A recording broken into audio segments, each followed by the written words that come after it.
alam naman natin ang bias ng leadership ng NBI ngayon. Kaya kalokohan po ito. This is a sarsuela, drama lang po ito. Sapagkat dito po unang-una, katulad ng sinabi ko earlier, hindi na po namin mabibigyan ng paggalang ang liderato ng NBI. Dito prejudge na eh. There is no level playing field here. Lutong Macau po dito eh. Ha?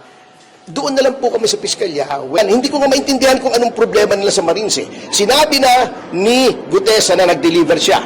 Lumabas si Saldico, ilang beses siyang nagpahayag na talagang may mga inutusan siyang magdala ng maleta. Then may lumabas na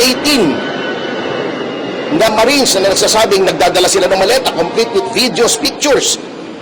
Bakit ayaw nilang paniwalaan? Pero si Madriaga, pinapaniwalaan nila. Walang video, walang picture, nag-iisa.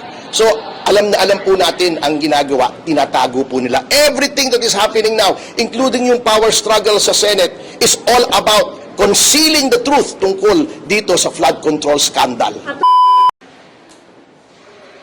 Hindi na pumunta si Congressman Defensor sapagkat halatang halata naman po na itong patuloy na pagsabina sa kanya ay bahagi lamang ng pattern of harassment. Kung mababasa niyo po yung sabina ngayon na pinadala ko sa inyo, kita niyo naman po cut and paste ito eh. Ito rin yung sabina na pinadala noong ilang buwan ang nakakaraan at pumunta po siya rito, ngunit sinabi naman sa kanya, hindi naman po kayo iniimbestigahan. So bakit pa siya sinasabina?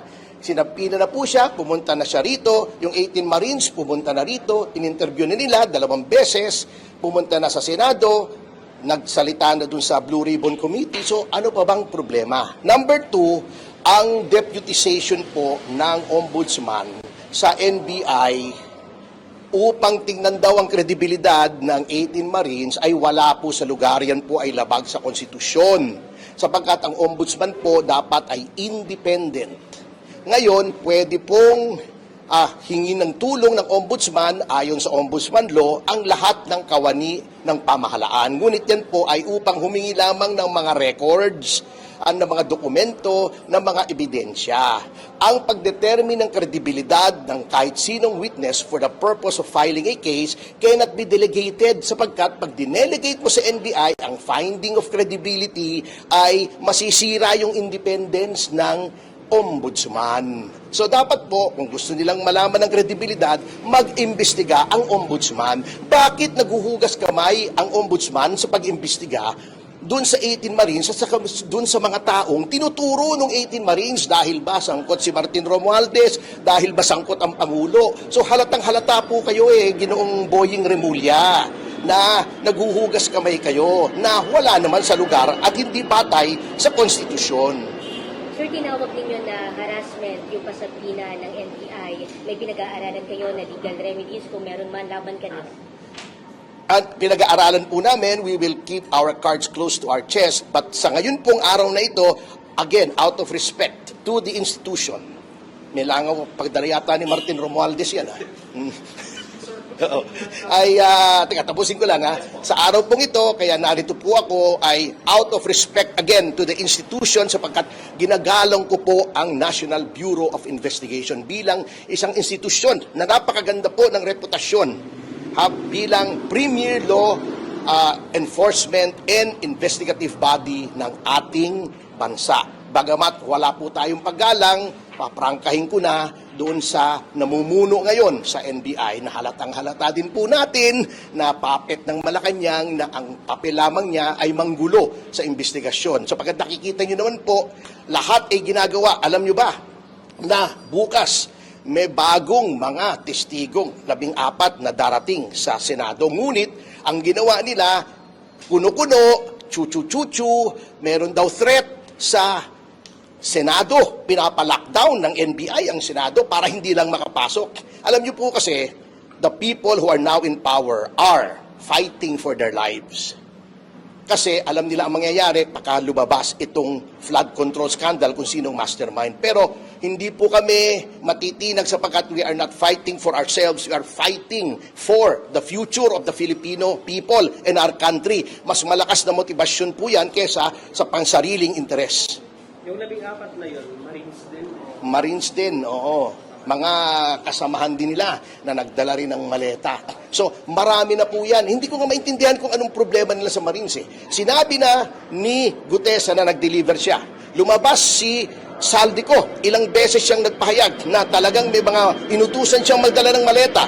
Then may lumabas na 18 na Marines na nagsasabing nagdadala sila ng maleta, complete with videos, pictures. Bakit ayaw nilang paniwalaan? Pero si Madriaga, pinapaniwalaan nila. Walang video, walang picture, nag-iisa. So, alam na alam po natin ang ginagawa, tinatago po nila. Everything that is happening now, including yung power struggle sa Senate, is all about concealing the truth tungkol dito sa flood control scandal. Attorney, hindi na daw kayo credible. Kasi bakit daw si Lauren inalis sa listahan na dinawit din nila na may nakakatanggap ng kickback. Pero bakit tinanggal ng mga 18 ex-Marines po no, na... Ay hindi po akong abogado ng ex-Marines, ano? Abogado ako ni Mike Defensor. With respect to credibility, kung nga hindi credible na sinasabi nila, bakit ayaw nilang patawag? Bakit nagkaroon ng balasahan sa Senado para lamang yung 18 Marines ay hindi matawag? Di doon nila i-cross-examine sa loob ng Senado para kung nagsisinungaling, ebedi perjury yun, i-contempt nila, pakulong nila, ngunit ba't ayaw nilang harapin? Yun ang problema. O, kung talagang hindi credible, tawagin nyo. O pag sinabing, pabago-bago pa ka pala, may motion doon, di ba? O, hold him in contempt for not telling the truth before the committee, ikulong. O, ba't ayaw nilang gawin? Attorney, bakit ngayon lang lumabas yung 14 pa? Siyempre, hindi naman madaling hindi naman pupunta sa party itong mga to eh. Ang kalaban mo yung mga makapangyarihan na mga tao sa Pilipinas. Yung senador nga, kaya nilang ipakulong si Jinggoy para lang masira yung tinatawag na quorum at magkaroon ng question. Ito pang mga Marines na ito, kayo naman Siyempre, natatakot yun. Ito yun, tinatakot si Joel Villanueva. Dinidemanda kami. Kami, mga abogado na, dinidemanda kami. Patong-patong na demanda si Mike Defensor. Naging congressman na. Patong-patong na demanda. Dating general, patong-patong na demanda. We are up against the evil empire na they are fighting for their lives nga, katulad ng sabi ko. Kasi, disgrasya sila pag lumabas ang katotohanan. Pero katulad ng sabi kong muli, hindi kami titigil because we are not fighting for ourselves. Ano bang mahihita namin dito? Pero kailangan namin lumaban para sa kinabukasan ng bayan kasi, alam nyo mga kasama, padala naman ni Martin Romualdez yan. Aeroplano niya yan Attorney, Ito ba, dalawa aeroplano nun Attorney, Na aeroplano? Ito na Kita mo, ang kulit nitong langaw, Padala ng PCO yan may pito pa raw. Drone yan, drone. Hindi, teka, tapusin ko lang yung statement ko, Alam nyo, mga kasama, kapag nagtagumpay sila na matago ang flood control at ma-impeach, ma-convict si Sara Duterte, anong epekto? Mananatili yung pagnanakaw kasi nakalusot sila. Number 2, magkakaroon tayo ng Pangulo na hindi yun ang kagustuhan ng taong bayan. Ano mangyayari sa ating bayan? Wala na. In 1 or 2 more generations, para na tayong Bangladesh, para na tayong Somalia, baka failed state na tayo, baka narco state na tayo kasi lahat ng mga iniimbestigahan noon for drugs, ayan na naman, nasa poder na naman, si Mabilog, Can you imagine? So, yan po ang pinaglalaban natin. Ano ba mapapala namin dito? Wala nang kaming hihiligin sa buhay. Sir, on the Mike Defensor, statement lang doon sa reaction niya, doon sa sinabi ni Director Matibat on the 5 million bribery claim doon sa mga ex-partners. Ito na nga yung, hindi ko alam kung kasama ito Di ba? Yeah, pero what's his reaction when you spoke to him about it? Malaking kalokohan yan. At kung gusto nila magdemanda, hindi magdemanda sila. Kita nyo naman ang affidavit. Puro, pinadala kami ng affidavit, puro redacted. Hindi malaman kung sino nagsasabi. Di ba? Nakita nyo ba yung affidavit? Di ba, redacted yung affiant? Redacted yung mga pangalan. Redacted yung mga lugar. Ano bang tinatago nila? Ba't ayaw lang iharap? A person has the right to confront the witnesses against him. Hindi po dito sa NBI ang konfrontasyon na yon. Sapagkat ang NBI, not only is it not a court or a prosecution office, alam naman natin ang bias ng leadership ng NBI ngayon. Kaya kalukuhan po ito. This is a sarsuela, drama lang po ito. Ginalang lang namin siguro for the last time at mabubuti naman yung mga career officials ng NBI. Kanya lang, unti-unting nasisira. Lahat ng institusyon po natin nasisira na. Ombudsman, sirang-sira na. DOJ, sirang-sira na. Pati NBI, sinira na nila. Pati Senado, ginugulo nila. Wala na po tayong matitirang institusyon kapag hindi po tayo tumindig at lumaban.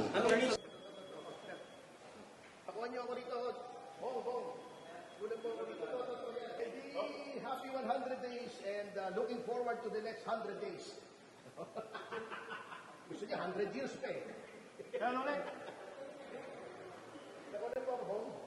Di pa. Kasi na. Okay. Standing by for Q. Attorney, Ano po kamusta? nangyari, sir? Dito sa inyo pong pagharap sa NBI. Ano po nangyari? Yes, maganda naman yung usapan namin ni Investigator Joshua Raimundo na estudyante ko pala nung nagtuturo ako sa PLM ng law.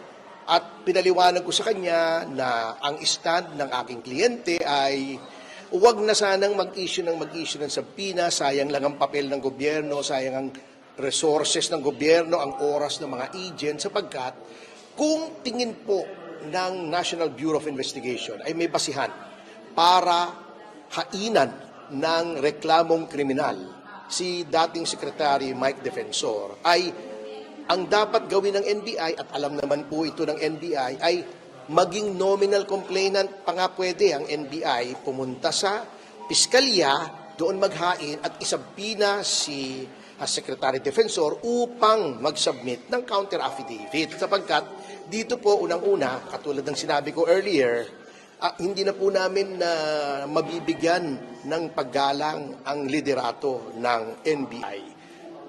Dito prejudged na eh. There is no level playing field here. Lutong Macau po dito eh. Ha?